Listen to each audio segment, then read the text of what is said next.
Hey, it's CFoulke, and I am reporting to you from China.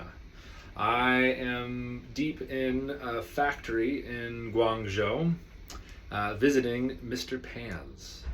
Um, I had always wondered if I would have this opportunity, an opportunity to visit a handpan factory.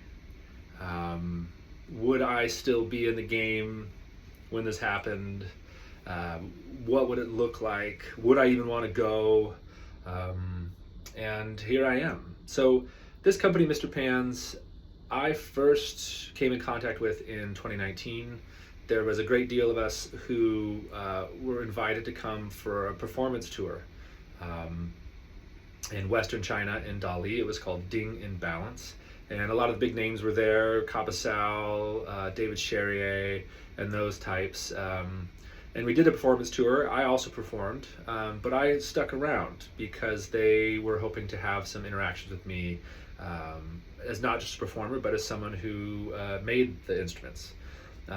They were just starting out back then, and since have moved a few times and landed here in Guangzhou a couple of years ago, and then have since continued to develop kind of their factory and their process. I've been patient to come back here and see, to see what they were up to.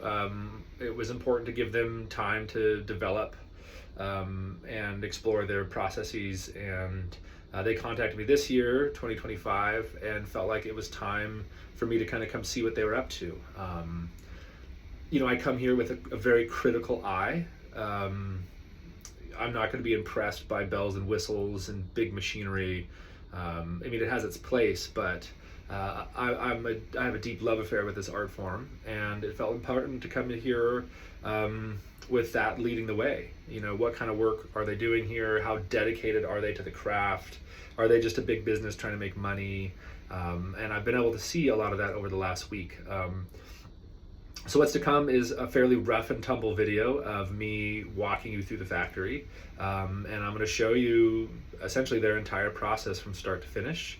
And I'll talk very kind of candidly throughout it about what I like and what I don't like, and they speak very candidly. Here's things that are working. Here's parts of our process that we're having problems with.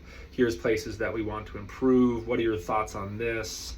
So it's been a very kind of open and candid experience here seeing the factory. And there was no restrictions on what I was allowed to see. There was no restrictions on what questions I was allowed to ask. I think I'm the first to have had this experience where you get to see everything. I think typically they're pretty closed door policy. In case in point, I come to you, I'm sitting in one of their tuning rooms, actually kind of their main lead tuner. This is her room. And I've got to witness the whole thing, from their team that does the gluing to their absolute stable of tuners. This tuner being their most seasoned at 5 years. I got to go and witness how they made a dimple, which order they did it in, even down to which alloys and materials they're using, why their shell geometry is the way that it is, and so I'm going to walk you through it. And they invited me here because they figured that I was a person that would give them the critical eye, and I have. And this is an opportunity for you to tag along with me and get not just a sneak peek, see the whole peak here at a bona fide handpan factory. So buckle up, it's going to be a wild ride. The audio is going to be rough, the videos are going to be rough cut, but you're going to get to see everything. So stay tuned.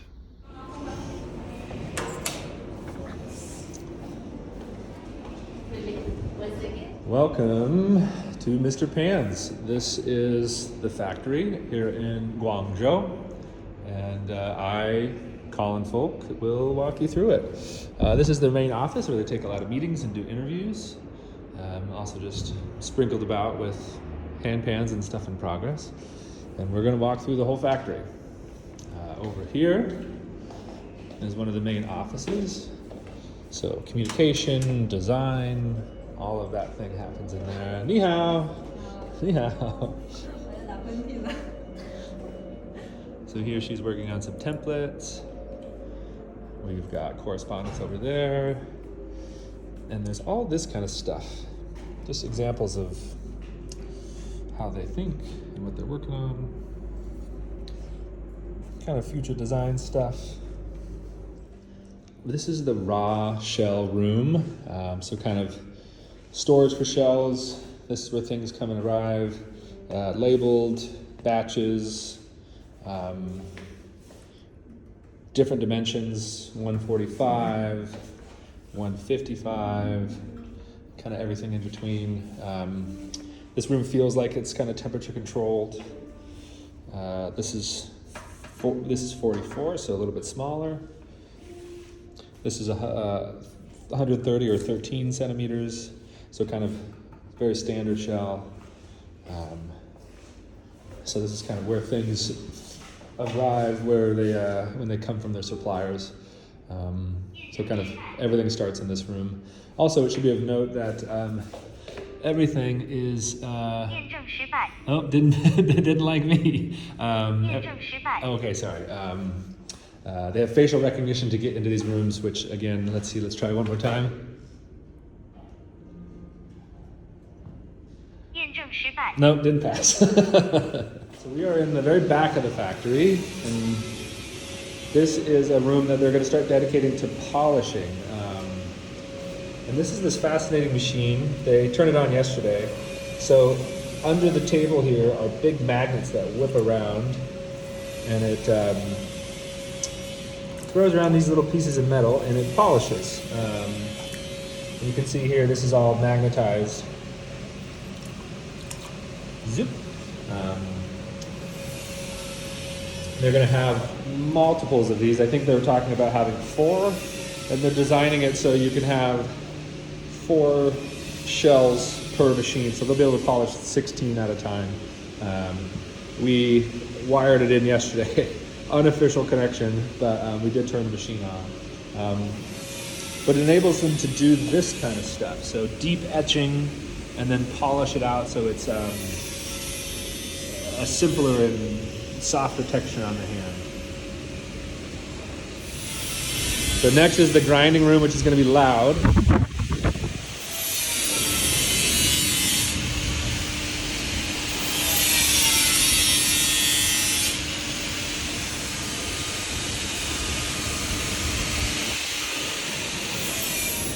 All right, so this is my favorite room. This room is a favorite because it's quiet.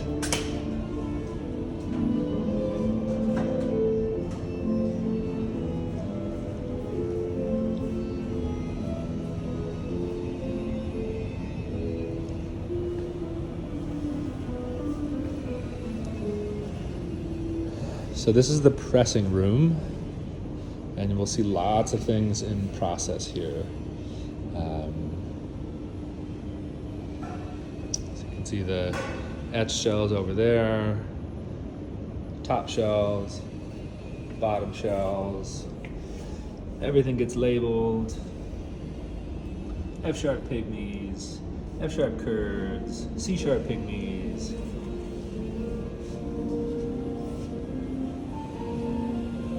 They use this machine to do kind of cardboard work. It's a CNC drag knife. So they can make templates, they can cut cardboard, do kind of everything in-house. So this station, typically there's 4 people here that are working at this station, and this is the templating station. They've got like multiple iterations of all the templates. And they work off these, which is kind of their templating system. So this is a Curd 10 Classic. But they have run this through CAD and optimized the spacing, and then they have all these measurements that they take to do the layout. So if we jump over here, this one's in process, so Curd, so they're going to start taking all the measurements and controlling the layout. Here's one that's a little further down the line. Same, a curd, lots of curds. But yeah, very diligently taking all the measurements and making sure everything's laid out kind of accurately and consistently. Someone who does the templating.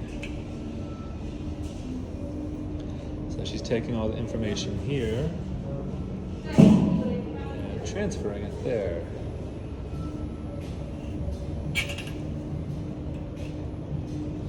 It might be a little bit hard to see, but these templates have the note on them, and then also the crosshatch for long and short axis. So very helpful. So here we see shells that are fully templated. Looks like we got some curd 10s plus 3, F pygmy 11 plus 6. So these are all done by hand, but off their CAD drawings.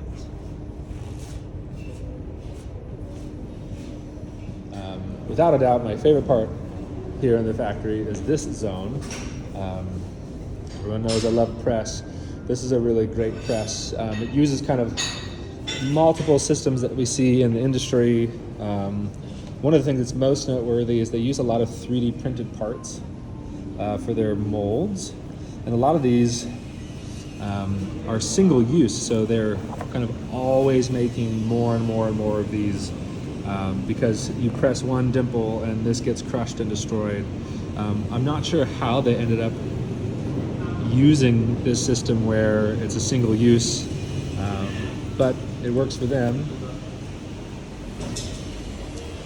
So this press does like multiple functions. It can do innies, it can do outies, but yeah, using variations of what I would use, some kind of polyurethane, 1.5 inch thick, all the way down to thinner pieces like this.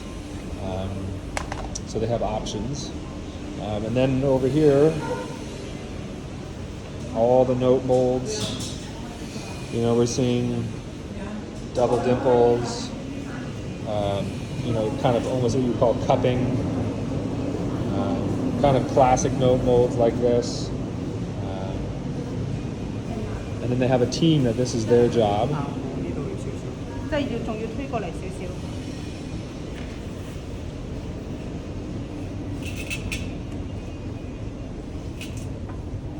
So that was a correction. He came over and inspected what she was doing and didn't like the angle, so he corrected it. So we'll see lots of shells kind of in this state come into the shop. Preformed, deep drawn, and then they are set to go into the templating station, whatever scale has been ordered, and then they'll come back out, and then they'll move into the press. So we'll see if we can watch her press this one.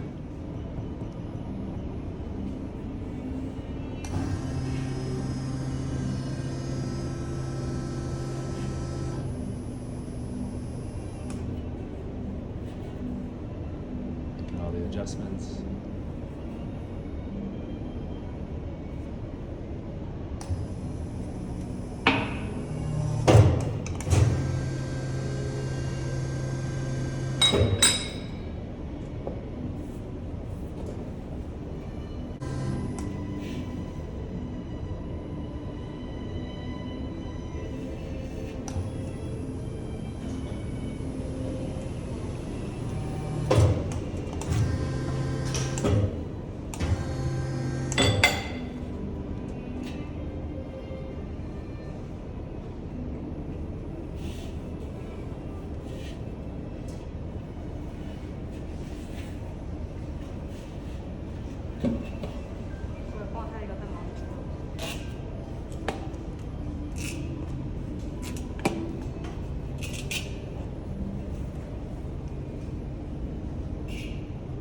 Looks good. All right, so this section of the factory is dedicated to all the heating. They've got multiple racks that can go into the kilns, and they can stack all the shells up. Yeah, using these.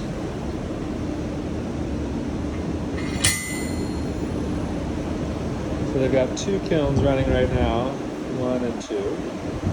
Now this room, this box is dedicated to curing the glue. It's a low temperature, environmental controlled room where they can speed cure the glue, so it doesn't take nearly as long, and they can put multiple instruments in at a time. And then over to these ovens, which to my eye they look like pizza ovens. There's multiple ones, and in fact today they're just making sweet potatoes and corn. So multi-use ovens, but they use these specifically for coloring shells. So here we have a stack of shells that are ready to be tuned. So these have been templated, they've been pressed, they've been colored, and now they kind of wait for the tuners. That's the hall of tuners down there. Available bottom shells. It's rather humid here in Guangzhou, so everything stays pretty heavily oiled until kind of the finish process.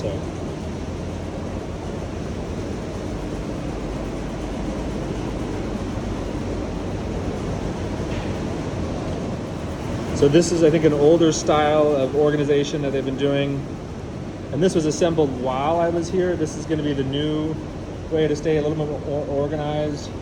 So this is the scale name and the tuner who's to tune it. Again, just to stay organized.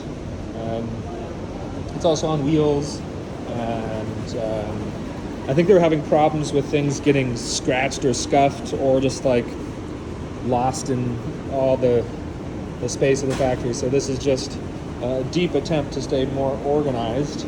Also, it looks real nice. This is just a hallway of tuning rooms. And so we'll kind of walk down and see if anyone's tuning right now.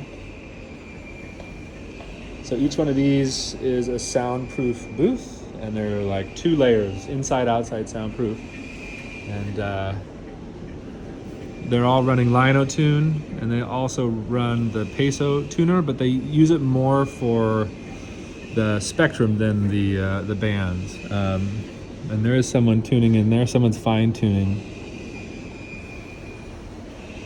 So how many are there? There's 1, 2, 3, 4, 5, 6, 7, 8, 9, 10, 11, 12, 13, 14, 15 or 16 of these tuning rooms. Often they are mostly occupied.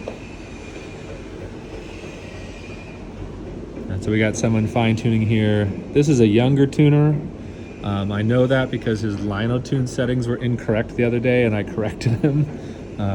But we've all made that mistake. You can see there's shells and instruments that are outside of the tuning room. Here's someone rough tuning.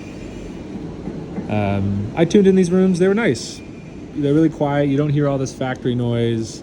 They're air conditioned. And yeah, you have all your little creature comforts. Just like my tuning room, I have my snacks and my drinks and my phone charger. So it looks like he's working on a D3.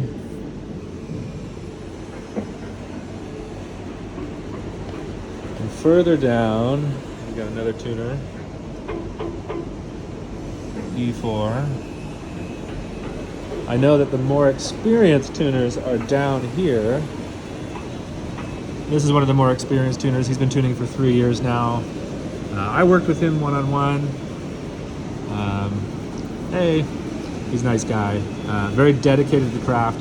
He is a slow mover and a big thinker. And he has a contemporary, which I don't know if she's in right now. I think this is her room. She's the other way. She moves fast, thinks fast.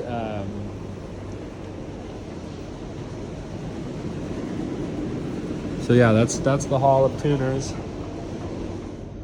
This is the glue room. I was in here the other day, and there was a bunch of people in here working.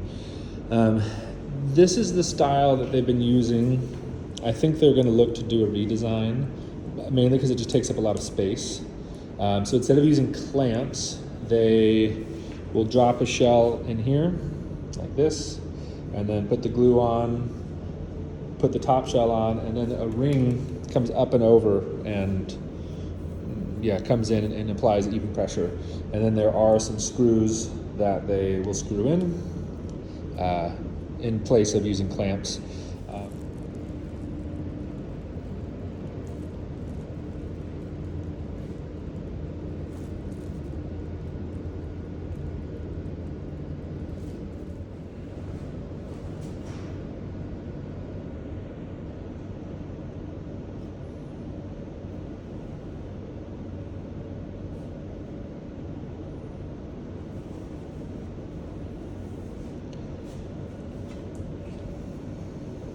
So one thing I like about this system is that when she puts this shell on, or this ring on the shell, it's gonna help line the two shells up.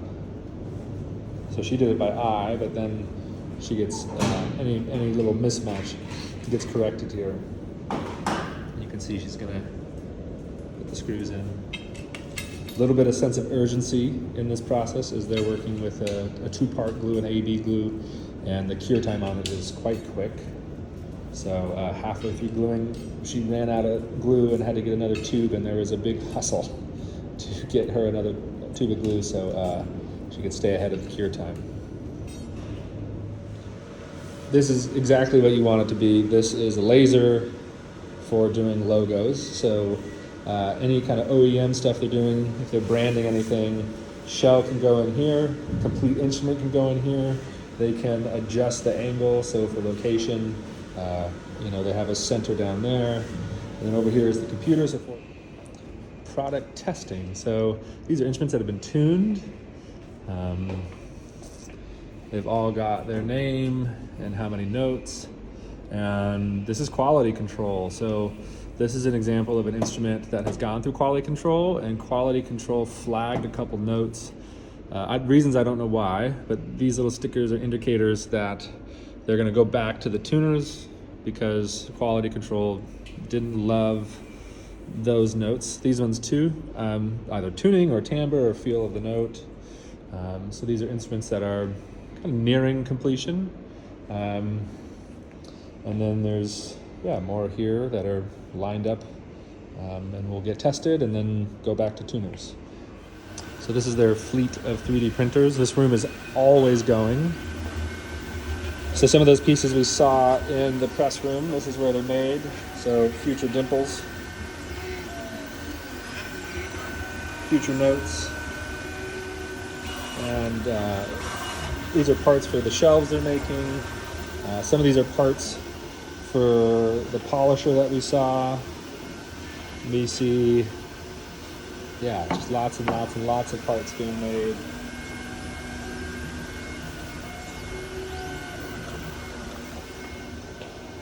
This is kind of all 3D printed related stuff. Just a host of different filaments. Here they're assembling one of those racks that we saw. This is the second one. This is kind of like everything happens in this room. We've got future designs for shipping boxes, kind of instruments, old and new. Some just live in here, some are prototypes, a little bit of a mix. Here they are testing out some of the boxes and packaging that they've designed that we saw on that CNC machine earlier. A little bit of everything in this room, even down to note forms, other shells. I love this. This is the thing that I think gives me the most hope, is that there is a bin of instruments that they've scrapped. Stuff that didn't make the cut, stuff that wasn't good enough for quality control, deep R&D. There's probably 50 plus shells in here. And this has gotten fuller just in the time that I've been here, showing me that that there's things that they won't pass, things that aren't acceptable. Their standards are pretty high here, and I think this is a great example of that. There's the Hall of the Tuners, and this is kind of the world of packaging. Raw boxes, assembled boxes. These are all empty. Styrofoam shipping boxes, which they're actually moving towards a custom cardboard one that they designed. They wanted to move away from styrofoam. We're gonna see if we can get into packaging. Here we are. So this is into the shipping department. And so we've got stuff that's ready to go, labeled. Here we've got crates that are ready to go, which is 16 instruments per crate. Eamara, decurd, deamara. And do not underestimate the importance of the shipping department. If you get it wrong here, you get it real wrong. So, there it is. You saw everything from start to finish. There are things that have been super impressive, and there are things where there's places to grow. My general takeaway is that these are people who care about the art form, and they also run a business. And you can do both. We're in this shift and change in our industry where things are becoming more business-minded, and it becomes hard to be a small maker. It can be challenging to lead with art first and business second. So business hat is very much on here. With that said, they're doing good work, and they're striving to do better work. The things that I see here are the things I'd want to see in any handpan shop, big or small. Deep research and development, questioning everything, a team that understands their process, and a push for quality that's beyond just the borders of their country and China, but they're striving to be quality that could be recognized internationally, and I can't fault them for that. One of my concerns is that when you have so many people that are working on a single instrument, how many hands touch a single instrument here? Will things fall through the crack? And I think that's always a risk as you increase production and move to a bigger team. And so I was interested in all the steps, and I was very interested in quality control. Who's doing quality control? How do we know what is a pass and a fail? What are you passing? What are you failing? What does that look like? And I will tell you that I tested their quality control. I had a bunch of experiences working on their material. I rough-tuned, I fine-tuned, I jumped right in so I could really get a feel for the work that they were doing. And one of the things I did was that I fine-tuned an instrument and I put it through quality control. There were things that I was not happy with. It was in tune, but it wasn't blended, the timbre wasn't quite right, and quality control failed it, which was excellent. And they failed it for the reasons that I didn't like it, which showed me that quality control was real. They weren't going to just pass it because I tuned it. They were going to put it under their microscope, and they were going to put it up against their quality control standards. And as they should have, they did not pass it. And they told me the issues that they had with it, and those were the issues that I had with it that I didn't fix for the test. So that was promising. So kind of in conclusion, this is a very serious company who is already mass producing. If you're not ready to admit that, that's fine, but it is happening. It is already happening. The things that I like is that they're worried about quality, that they want to be a producer of good instruments, great instruments, and that they're putting it up to not just standards within their borders in their country, they're putting it up against the standards of great instruments around the world. I appreciate that they are dug in and doing the work. They've come a long way since I saw them 6 years ago, and they still have room to grow, as we all do. I think that's what I find most promising, is that they're continuing to strive to grow and push quality and push production and push techniques. So these guys are here to stay. Their business is growing. Their tuners are becoming more experienced. And they're striving to do good work. So it's been a fascinating time here. Absolute kind of handpan bucket list to finally get to tour a factory. It was something we'd always wondered, theorized about, 15 years, 20 years ago. Would this thing ever get to the point where big production, mass production could happen? And the answer is yes, it's happening, and I got to be witness to it. So that's my story. I hope you enjoyed the video, and this is a company that is here to stay, and that I will continue to keep an eye on, and continue to stay in conversation with. So thanks for watching, and I hope you enjoyed it as much as I did.